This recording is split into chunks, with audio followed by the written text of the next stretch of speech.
చెప్తే దాంతో అయ్యేది కానీ ఇంకోటి కానీ ఏం లేదు. మీరు ఖచ్చితంగా గుర్తుపెట్టుకోవాల్సింది మీ హక్కులు మొదలు తెలుసుకోవాలి. మీకు ఏం అధికారం ఉన్నది, మీకు ఎట్లా నడిపే అధికారం ఉన్నది, ఇది మీరు తెలుసుకోవాలంటే మాటలతో కాదు. అందుకే నేను జిల్లా ప్రెసిడెంట్ గారిని కోరుతా ఉన్నా, లక్ష్మీ నరసింహారావు గారిని, రవిశంకర్ గారిని, అట్లాగే మా మానకొండూరు ఎక్స్ఎమ్మెల్యే గారిని కూడా కోరుతా ఉన్నా. మనం ఇప్పుడు సర్పంచ్ ఎలక్షన్లు 17 తారీఖు నాడు 3వ విడత కూడా అయిపోతాయి. అయిపోయాక జిల్లా పరిషత్ ఎలక్షన్, మండల పరిషత్ ఎలక్షన్ కూడా ప్రభుత్వానికి పెట్టక తప్పది. మరి జనవరిలో పెడతారా, ఫిబ్రవరిలో పెడతారా తెలియదు, పెడతారా అంటుండ్రు. అది కూడా పెట్టుకున్నాక అది కూడా పూర్తవుతుంది. పూర్తయిపోగానే మనం గెలిచిన జెడ్పీటీసీలు, ఎంపీపీలు, ఎంపీటీసీలు, సర్పంచులు, ఉప సర్పంచులు, వార్డు సభ్యులు అందరితో కలిసి మీకు ఒక వర్క్షాప్ పెడతాం. మనం పెద్దలను పిలుస్తాం. ఎవరెవరైతే గతంలో పంచాయతీరాజ్ డిపార్ట్మెంట్లో పనిచేసిన వాళ్ళు ఉన్నారో పెద్దలు, డిపిఓలుగా, డిఎల్పిఓలుగా పనిచేసిన పెద్దలు ఉంటారు, మంచి నిష్ణాతులు ఉంటారు, నిపుణులు ఉంటారు. వాళ్ళని పిలిచి తెలంగాణ పంచాయతీరాజ్ చట్టం ఏంటిది, అందులో సర్పంచ్ గారి విధులేంది, ఎంపీటీసీ గారి విధులేంది, మీ హక్కులేంది, వాటిని ఒకవేళ ప్రభుత్వం ఏమైనా కాలరాసే ప్రయత్నం చేస్తే, ఇప్పుడే మా తమ్ముడు వచ్చి చెప్తా ఉన్నాడు, ఏం పేరు తమ్ముడు మర్చిపోయినరా, అంజీ చెప్తున్నా నాకు వచ్చి, అన్నా మా ఎమ్మెల్యే ఓడిపోయినాను బాగా బాధలున్నాడు, చాలా గెలుస్తా అనుకున్నాడు, ఓడిపోయిండు, బాగా బెదిరించిండు. ఒక ఎమ్మెల్యేనే కాదు తమ్మి, ముఖ్యమంత్రి ఏమో తిరుగుతాండు ఈ ప్రచారంలో, మీరు చూసిర్రు. నాకు తెలిసి చరిత్రలో జరగలే. పంచాయతీ ఎలక్షన్ల, సర్పంచ్ ఎలక్షన్ల ముఖ్యమంత్రి తిరగంగా నేనైతే ఎప్పుడు చూడలే. విజయోత్సవాల పేరిట ఏది 2 సంవత్సరాలు నిండినాయి, మేమేదో గొప్పగా నడిపినాం అని చెప్పి విజయోత్సవాల పేరు మీద జిల్లా తిరిగి ముఖ్యమంత్రి గారు కూడా పరోక్షంగా సర్పంచ్ ఎన్నికల్లో ప్రచారం చేశారు.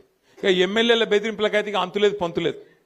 గెలిపియపోతే చూస్తున్నారు మీరు, ఎమ్మెల్యేలు స్పీచ్లే ఇస్తాను ఓపెన్గా, ఇండ్లియా నా ఇంటి ముంగటికి వస్తే మెడల్ పట్టి నూకుతా అని చెప్పి వాళ్ళు మాట్లాడుతూ ఉన్నారు. అట్లా బెదిరించింది. ఇక కొన్ని దగ్గరలో అయితే ఇంకా అన్యాయం. నిన్న నేను సూర్యాపేట జిల్లాకు పోయినా, నల్గొండ జిల్లాకు పోయినా, అక్కడైతే అన్యాయం. ఒక సోదరుడు మల్లయ్య యాదవ్ గారని ఆయన మీద దాడి చేసి కిరాతకంగా హత్య చేసి చంపేసిండ్రు. ఇంకొకాడ ఒక సోదరుడు మనోడు నామినేషన్ వేస్తే ఆయన ఎత్తుకపోయి కిడ్నాప్ చేసి, ఆఖరికి ఇంత ఘోరమంటిగా చెప్పరాదు, నా నోటితో నేను చెప్పలేకపోతున్నా, అంత కిరాతకం కూడా అక్కడ తిప్పర్తి మండలంలో ఒక మనోడు సోదరుడు ఆయన మీద కూడా చేసినారు. ఇంకో దగ్గరనైతే గెలిచినాక ఓట్లు వేసినాక, గెలిచినాక కాదు, ఓట్లు వేసినాక మన ఓట్లు కావాలని తీసేసి తీసుకుపోయి మోరిలో వారేసిండ్రు. ఇట్లా ఎన్నో కిరాతకాలు చేయంగా కూడా, ఎన్నో రకాలుగా మన వాళ్ళ మీద ఒత్తిడి పెట్టంగా, ఇబ్బంది పెట్టంగా కూడా ఇవాళ రాష్ట్ర వ్యాప్తంగా 2 దశల్లో ఎలక్షన్లు జరిగితే, ఈ 2 దశల్లో కూడా ఒక్కొక్క దగ్గర ఒక్కొక్క తిరుగు, కానీ కొన్ని దగ్గరలో 40%, కొన్ని దగ్గరలో 30%, కొన్ని దగ్గరలో 50%, కొన్ని దగ్గరలో 60-70% కూడా గెలిచి సత్తా చాటిన గులాబీ దండుకు, గులాబీ సైనికులకు నేను శిరస్సు వంచి మీకు అభినందనలు తెలియజేస్తా ఉన్నా. మామూలు విషయం కాదు ఇది. ఎందుకంటే 2 ఏళ్లలోనే ప్రభుత్వం మీద ఇంత స్థాయిలో వ్యతిరేకత వచ్చుడు, ఇంత స్థాయిలో తిరుగుబాటు జరుగుడు, ఇది మామూలు ముచ్చట కాదు. ఎందుకంటే ప్రజలు కూడా జనరల్గా ఎట్లుంటారంటే, ఇంకో 3 ఏళ్ళు గవర్నమెంట్ ఉంది కదా సూతాంతి అన్నట్టు ఉంటారు. కానీ తెలంగాణలో పరిస్థితి అలాగున్నది. మీరు గమనించండి, ఎంత కోపం ఉంటే, ప్రభుత్వం మీద ఎంత వ్యతిరేకత ఉంటే ఇట్లాంటి వ్యతిరేక ఫలితాలు వస్తాయి. ఒకసారి యాద్ చేసుకోండి. మన ప్రభుత్వం ఉన్నప్పుడు 32 జిల్లా పరిషత్లు ఉంటే 32 మనమే గెలిచినాం. 143 మున్సిపాలిటీలు ఉంటే 136 మున్సిపాలిటీలు గెలిచినాం. జెడ్పీటీసీలు దగ్గర 450 దాకా గెలిచినాం.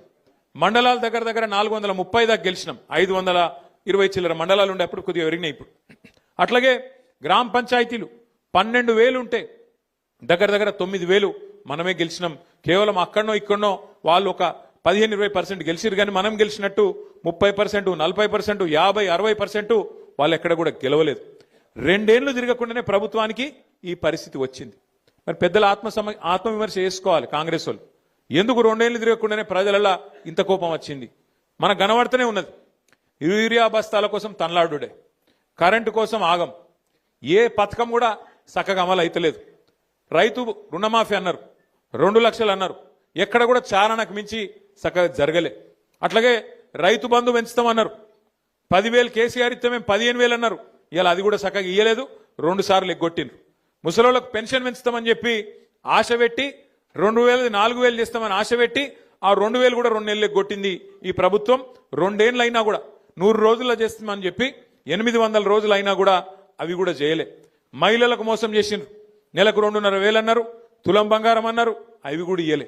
ఇవన్నీ చేయబట్టి ఇలా ప్రజలల్లా విపరీతమైన కోపం ఉన్నది. కానీ మనం బాధపడవలసిన అంశం కానీ భయపడవలసిన అవసరం కానీ ఎంత మాత్రం లేదు. ఇప్పటికే దగ్గర ఆటాన గవర్నమెంట్ అయిపోయింది. ఎందుకంటే ఆఖరి 6 నెలలు 9 నెలలు ఏమి ఉండదు, ఎలక్షనే తప్ప ఏం లేదు. 2 ఏళ్ళు అయిపోయింది, చూస్తుంటేనే 2 ఏళ్ళు ఒడిచిపోయింది. ఇక మిగిలేది ఇంకొక 2 ఏళ్ళే ఉన్నది, ఇంకా తర్వాత ఎలక్షన్ వస్తుంది పక్కా. గెలిచిన సర్పంచులు ఉప సర్పంచులు మీరు ఒక్క విషయం దయచేసి యాద పెట్టుకోండి, ఈ గవర్నమెంట్లో మీరు పనిచేసేది 2-2.5 ఏళ్ళే.